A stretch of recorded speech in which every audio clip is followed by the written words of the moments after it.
Bom, vamos lá. Uma que surgiu até depois do nosso programa é sobre o nome de Jesus. E aí tem muita coisa sobre o nome de Jesus e eu queria aproveitar o pastor Elias aqui para isso. A primeira é sobre as traduções. Seitas restauracionistas, elas existem o tempo todo. Muitas delas têm um caráter de serem seitas proféticas, né? São aquelas que marcam datas para a volta de Jesus. Algumas delas militam na ideia do nome de Jesus. Então tem as testemunhas de Iehoshua e testemunhas de Ial-Roshua, testemunhas de Ial-Rushua, testemunha de Ausha, agora tem Ialsha, e tal. E todas essas seitas, elas reclamam uma questão, que é nomes não se traduzem, nomes não podem ser traduzidos, por isso o nome de Jesus é uma farsa. Jesus é uma farsa. Então o nome de Jesus, esse nome Jesus não pode ser verdadeiro, porque tanto o grego quanto o hebraico não tem a fonética do J, né? Esse J, não tem esse som. E aí eles trabalham em cima de algumas verdades. Por exemplo, é verdade que em hebraico não tem o som de J, nenhuma letra do hebraico tem o som de J, nenhuma letra do grego tem um som de J, esse som essa fonética é posterior e tal. Então, antes de falar sobre... Tem também a polêmica de Jesus vai chamar Messias, é um nome, ou Jesus seria o nome? Qual é a tradução? Nomes não se traduzem. Quando o senhor vê essas pessoas falando sobre Ialsha, Iehoshua, Yeshua, Ial-Roshua, como é que a gente se comporta sobre isso e o nome de Jesus? Bom, vamos lá. O Filho de Deus, ele tem um nome, mas não apenas o nome. Nós entramos numa área bastante interessante, que é conhecida na área da linguística, mais precisamente na área da glotologia, que vem de glossa, língua, e logos, estudo acerca das línguas, que também recebe o nome de linguística.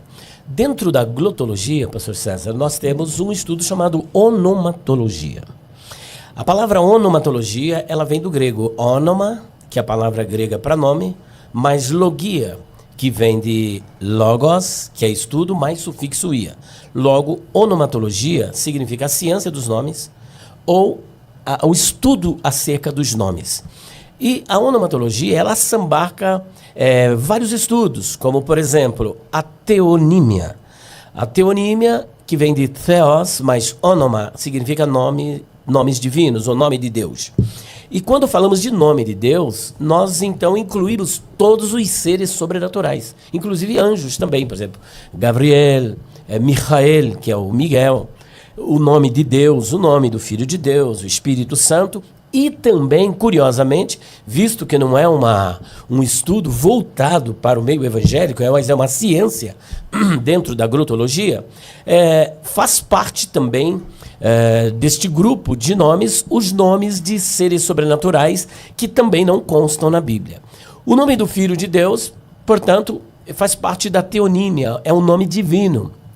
Agora, a grande discussão é, qual é o verdadeiro nome do Filho de Deus? Afinal de contas, é Yeshua? É Yehoshua? É Jesus? É Yalshua? Sei lá, tantos nomes. Possibilidades aí que o pessoal vai criando. Esses grupos são conhecidos como os grupos restauracionistas do nome. E também tem os restauracionistas do próprio texto bíblico, dizendo que o texto bíblico ele foi romanizado, a igreja corrompido, alterado. Agora preste atenção, só para o Novo Testamento, nós temos quase 6.000 manuscritos. E que foram descobertos, não é por evangélicos, por católicos, não. Pela arqueologia, que também é uma ciência que está a serviço da verdade histórica. E como é que a Igreja Católica, durante 3.000 anos, 2.000 anos, quando nem sequer existia, que passaram a existir a partir do quarto século, ela mexeu nesses manuscritos que vêm sendo descobertos ao longo do tempo. Poxa, teria que ser no mínimo onisciente, onipresente. E o Novo e o Antigo Testamento são dezenas de milhares de manuscritos encontrados. Portanto, eu não sou advogado da Igreja Católica. Mas uma coisa eu posso afirmar, isso é uma falácia. Não há como eles terem alterado. Ah, mas e os manuscritos mais aceitos? O que são esses manuscritos mais aceitos? É o texto crítico. O que é um texto crítico? Qualquer texto que tenha um aparato crítico é um texto crítico. Mas denominou-se texto crítico 3 dos principais: o Codex Vaticanos, que está lá no Vaticano, que até então a Igreja Católica arrogava ter o melhor texto e por isso ter a melhor interpretação, mas posterior a isso foi descoberto o Codex Sinaíticos e depois o Codex Alexandrinos e outros códex. Agora, o fato deles 3 serem os mais aceitos não significa que tudo que está ali é realmente como deveria estar, porque nós temos também os códex que foram encontrados, que são os códex bizantinos, os manuscritos bizantinos. E entre eles você tem, por exemplo, o textus receptus, o texto recebido, você tem a família 35, você tem o texto majoritário. Todos esses textos, eles perfazem um total de mais de 5.900 textos. E é curioso observar que muita coisa que estão escritas nestes textos não estão, por exemplo, nos manuscritos mais aceitos, mas que na tradução, por exemplo, eles apresentam, e não entre colchetes. Agora, existem também muitos registros nos códex esses que são descritos como menos antigos, que constam ali, não constam nos manuscritos mais aceitos. Bom, mas a questão não é manuscritológica, é sobre o verdadeiro nome do Filho de Deus. Então, primeira coisa, vamos lá. Nesses textos não há nenhum tipo de rasura, ou, vamos lá, nesses textos, ele está falando de textos na língua grega. Famílias de manuscritos diferentes, mas os textos são gregos. E esses textos, eles trazem o nome de Jesus em grego.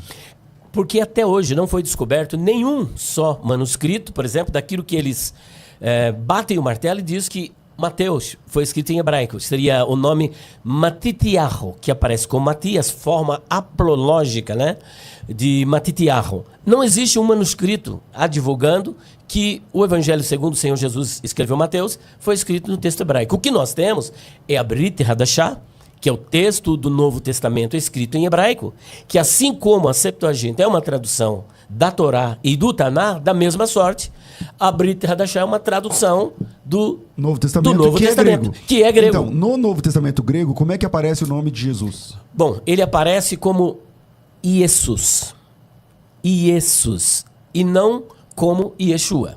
Nós dizemos que Iesus é a forma grecizada do nome Yeshua. Então, por exemplo, Iesus, muitos desses restauracionistas, eles procuram negar a realidade do nome Iesus, dizendo que ali não pode ser o nome do Filho de Deus, porque é o nome do Deus cavalo.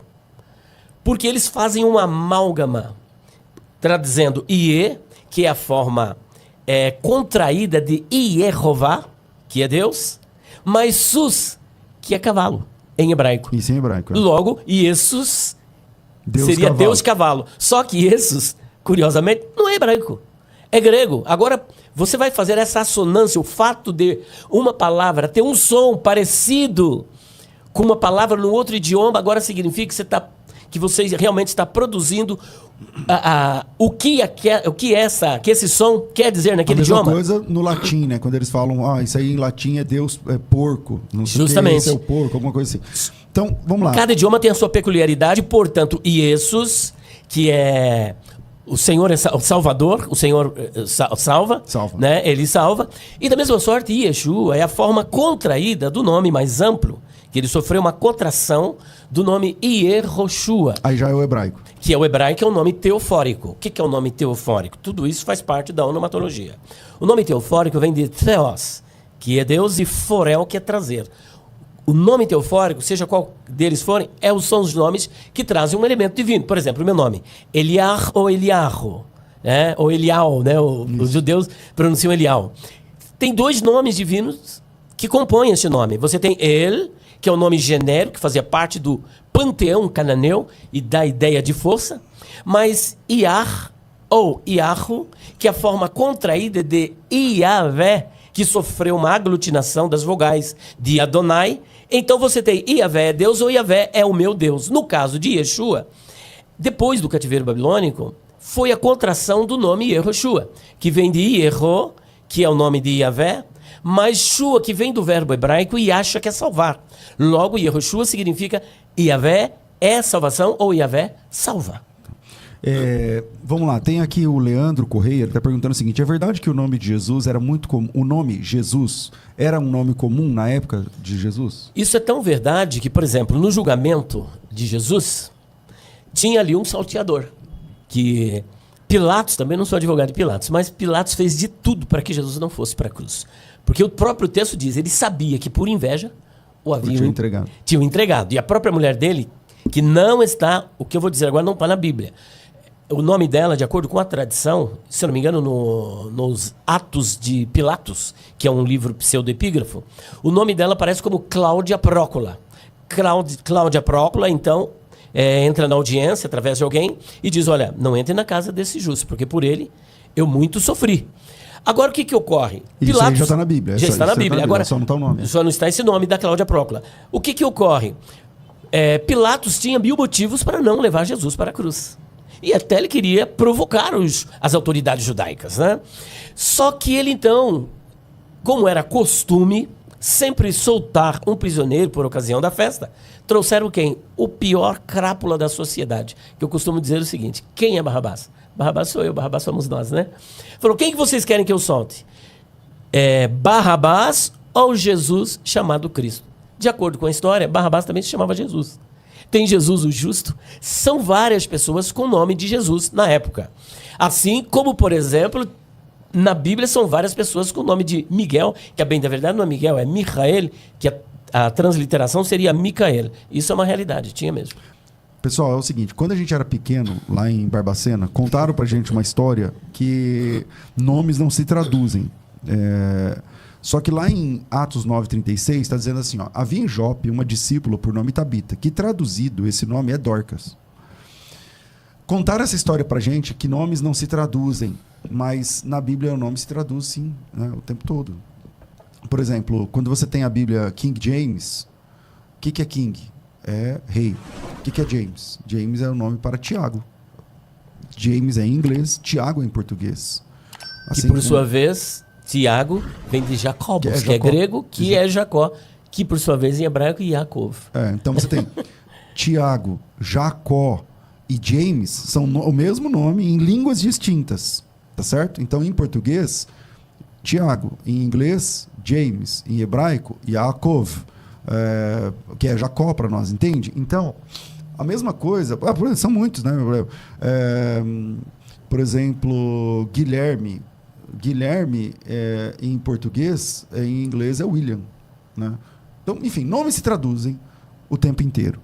Mas contaram pra gente essa história. E aí as pessoas dizem assim, não pode traduzir o nome de Jesus, porque não sei o que e tal. Então, vamos lá. Quando você fala Jesus, assim, J-E-S-U-S, você está falando o nome do Salvador em português.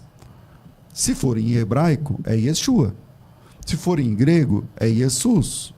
Se for, enfim, depende da língua, entende? Então, em inglês é Jesus. Jesus. Então, a primeira coisa que a gente tem que assumir é que nome se traduz sim. Nome se traduz sim.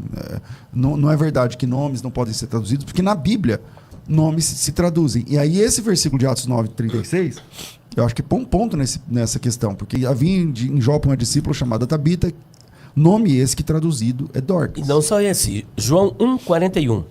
Este achou primeiro a seu irmão Simão e disse-lhe, achamos o Messias, que do hebraico é o Mashiach, que vem de machar, lambuzar com óleo, separar para um ofício. Que traduzido é o Cristo, que vem do grego Christos, da raiz grega krio, que é lambuzar com óleo e separar para um ofício.